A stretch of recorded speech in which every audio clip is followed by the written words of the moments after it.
예, 오늘 제목은 부활하신 예수님이라는 제목으로 마태복음 28장 1절에서 20절 말씀을 가지고 함께 나눠보도록 하겠습니다.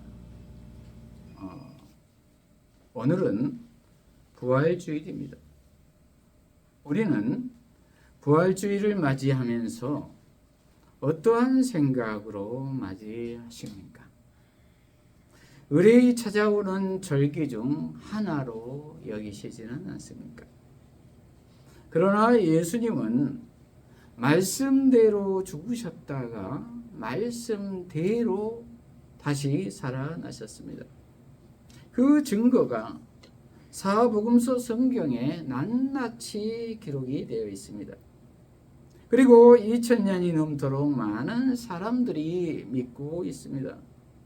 그런데 이 사실을 지금도 동화 속 이야기처럼 그냥 허구적인 소설쯤으로 생각하는 사람들이 많다는 것입니다. 오늘 본문을 통해서 살펴보도록 하겠습니다. 오늘 본문 전체의 줄거리를 살펴보면은 예수님이 십자가에서 못 박혀 돌아가시고 이제 안식 후 첫날이 되었습니다. 그런데 새벽에 막달라 마리아와 또 다른 마리아가 무덤을 보려고 갔습니다. 그런데 큰 지진이 나고 주의 천사가 하늘로부터 내려와 돌을 굴려내고 그 위에 앉아 있는 것입니다. 그런데 그 영상은 마치 번개 같고 그 옷은 눈같이 희었습니다. 그래서 지키던 자들이 그를 무서워하며 떨고 죽은 사람과 같이 되었습니다.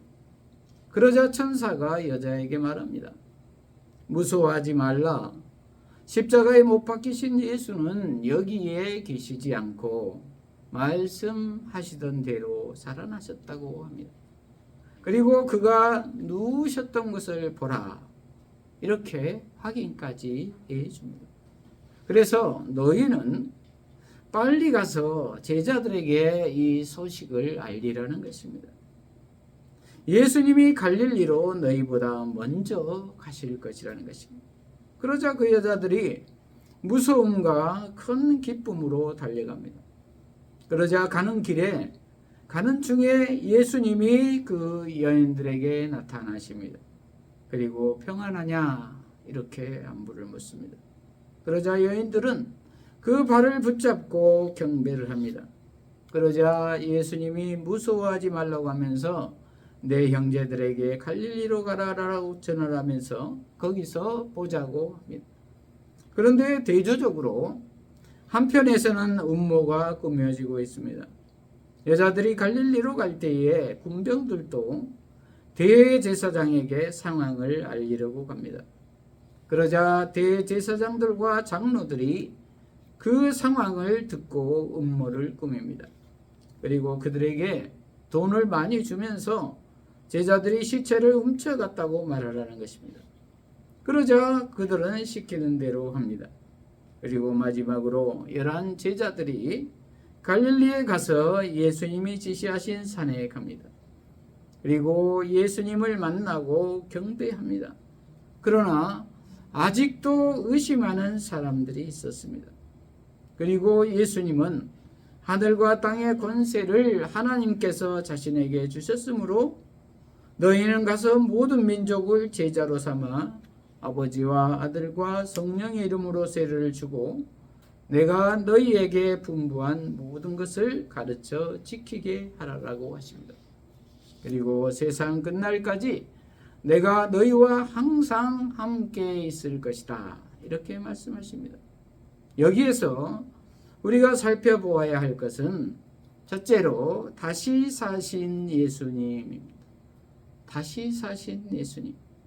6절에 보면은 그가 여기 계시지 않고 그가 말씀하시던 대로 살아나셨느니라.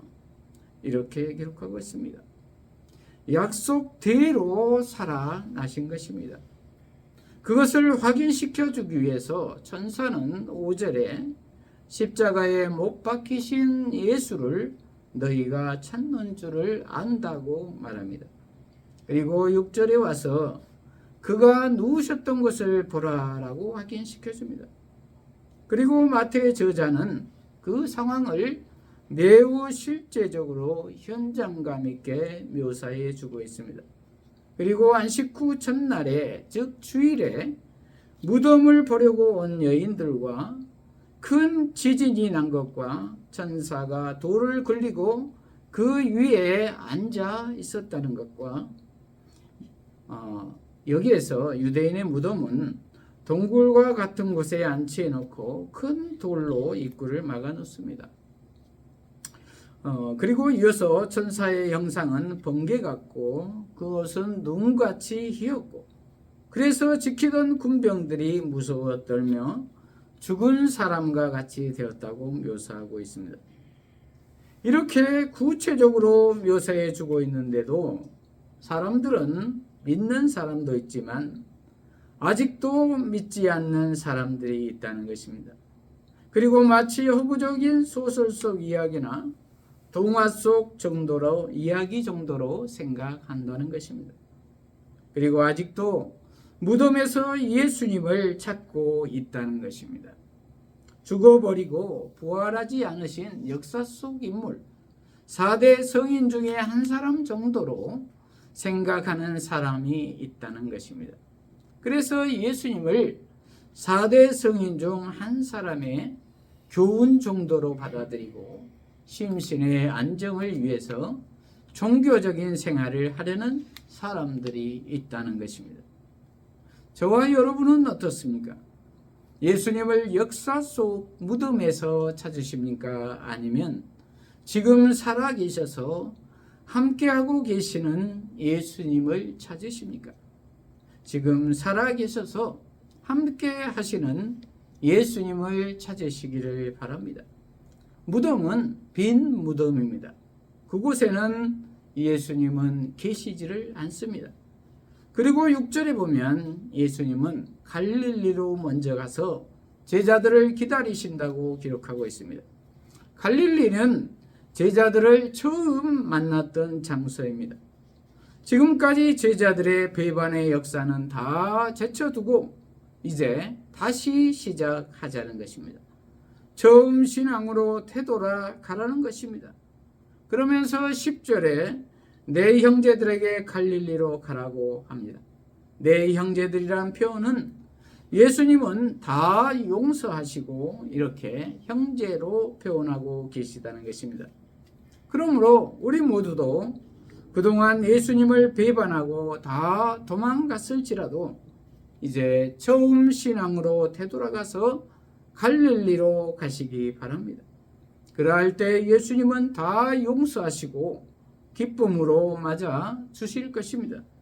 그리고 예수님은 여인들이 무서움과 기쁨으로 달려갈 때에 나타나십니다. 그리고 평안하냐? 이렇게 안부를 묻습니다. 너무 자상하신 예수님이십니다. 우리의 모든 상황과 감정을 다 보고 계시는 예수님이십니다. 그러자 그들이 발을 붙잡고 예수님을 경배합니다. 여기에서 우리가 짐작할 수 있는 것은 예수님은 허상이 아니라 몸에 실체가 있다는 것을 알려주고 있습니다. 그리고 앞으로 임할 우리의 부활체는 영혼만 있는 것이 아니라 몸도 함께 있다는 것입니다. 이렇게 세심하게 배려해 주시는 예수님이십니다. 이러한 예수님과 온전히 동행하시는 저와 여러분이 되시기를 바랍니다. 둘째로 경비병의 보고와 종교 지도자들의 음모입니다. 여자들이 달려갈 때 경비병들도 함께 달려갔습니다. 그 광경을 함께 보았기 때문입니다. 그리고 대제사장들과 장로들에게 보고합니다. 그러자 그들은 돈을 많이 주고 자신들이 시키는 대로 하라고 합니다. 제자들이 시체를 훔쳐갔다고 말하라고 말입니다. 그러자 그들은 시키는 대로 합니다. 참으로 요즘 세상을 보는 듯 하지 않나요? 진실도 명분도 다 필요 없습니다. 돈만 주면 다 한다는 것입니다. 그러나 진실이 덮어졌습니까? 그러나 15절에 보면은 그 말이 오늘날까지 유대인 가운데 두루 퍼지니라 이렇게 기록하고 있습니다. 진실은 결코 덮어질 수가 없다는 것입니다. 그 당시 마태복음이 기록된 지 40년이 지난 지금의 그 부활 소식과 함께 도움받고 진실을 왜곡했다는 사실이 그대로 드러나지 않습니까? 그러므로 우리는 진실을 덮으려고 해서는 안 될 것입니다.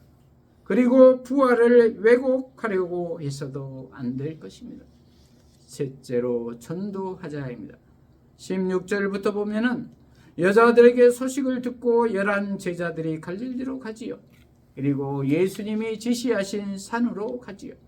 그리고 거기에서 예수님을 만납니다. 그리고 경배합니다. 그런데 아직도 의심하는 사람도 있었다고 기록하고 있습니다. 보고도 믿지 않는 사람들이 있다는 것입니다. 그러자 예수님이 가까이 나와 말씀하십니다. 아버지 하나님께서 하늘과 땅의 모든 권세를 내게 주셨으니 그러므로 너희는 가서 모든 민족을 제자로 삼아 아버지와 아들과 성령의 이름으로 세례를 베풀고 내가 너희에게 분부한 모든 것을 가르쳐 지키게 하라. 이렇게 말씀하십니다. 지금까지 예수님이 이 땅에 오시고 사역하시고 고난과 죽음을 당하시고 그리고 부활하시기까지의 전 과정을 통해서 하늘과 땅의 모든 권세를 자신이 받으셨다는 것입니다. 그리고 하나님의 지상 사역을 완성하셨다는 것입니다. 그리고 죄와 사탄의 권세를 이기셨다는 것입니다. 사망 권세를 이기셨다는 것입니다. 그러므로 그 권세를 이제 너희들에게 주시겠다는 것입니다. 그러므로 너희는 모든 민족을 제자로 삼아 아버지와 아들과 성령의 이름으로 세례를 베풀고 내가 너희에게 분부한 모든 것을 가르쳐 지키게 하라는 것입니다. 그동안 예수님의 지상 사역을 이제는 우리에게 맡기시겠다는 것입니다. 통치의 권세를 주시겠다는 것입니다. 그리고 예수 이름으로 악한 사탄 마귀의 권세가 물러가게 한다는 것입니다. 그러므로 이제는 너희가 그 권세로 예수의 제자 만드는 사역을 감당하라는 것입니다. 얼마나 감사합니까? 죄로 인해 영원히 죽을 수밖에 없던 우리들을 용서해 주시고 회복시키시고 사명까지 위임해 주시니 너무나 황송하지 않습니까? 그리고 10절 마지막에 볼지어다 내가 세상 끝날까지 너희와 항상 함께 있으리라 하시니라 이렇게 말씀하고 있습니다. 혼자 내버려 두지 않으신다는 것입니다. 항상 너희와 함께 있으시겠다는 것입니다. 성령으로 부활 생명으로 예수 생명으로 지금도 항상 함께 하실 것이라는 것입니다. 참으로 감사한 일이지요. 그러므로 우리는 매 순간마다 예수님을 의지하고 나아가야 할 줄로 믿습니다. 때를 얻든지 못 얻든지 잃어버린 영혼을 구원하기에 힘써야 할 것입니다. 말씀을 마무리합니다. 오늘 부활주의를 맞이하면서 저와 여러분은 어떠한 생각으로 맞이하십니까? 예수님은 죽으셨다가 다시 사셨습니다. 그리고 지금 우리와 성령으로 함께하고 계십니다. 그러므로 대제사장들과 종교 지도자들처럼 진실을 왜곡하지 않고 성경 말씀 그대로 사실대로 받아들여야 할 것입니다. 그리고 땅끝까지 예수님이 위임하신 그 복음을 전해야 할 것입니다. 이러한 우리 모두가 되시기를 축복합니다. 기도하십시다. 하나님 아버지, 오늘 부활하신 예수님이라는 제목의 말씀으로 깨닫게 하시니 감사합니다. 우리 모두가 예수님 다시 사심을 사실로 받아들이게 하시고 지금 성령님의 인도를 받아 예수 생명으로 살게 하여 주시옵소서. 그리하여 그 권세로 말미암아 대제사장들과 장로들처럼 순종하지 못하게 하는 악한 사탄 마귀의 괴계를 멸하게 하여 주시고 오직 땅끝까지 이르러 복음 전도의 삶을 살게 하여 주시옵소서. 예수님 이름으로 기도합니다. 아멘.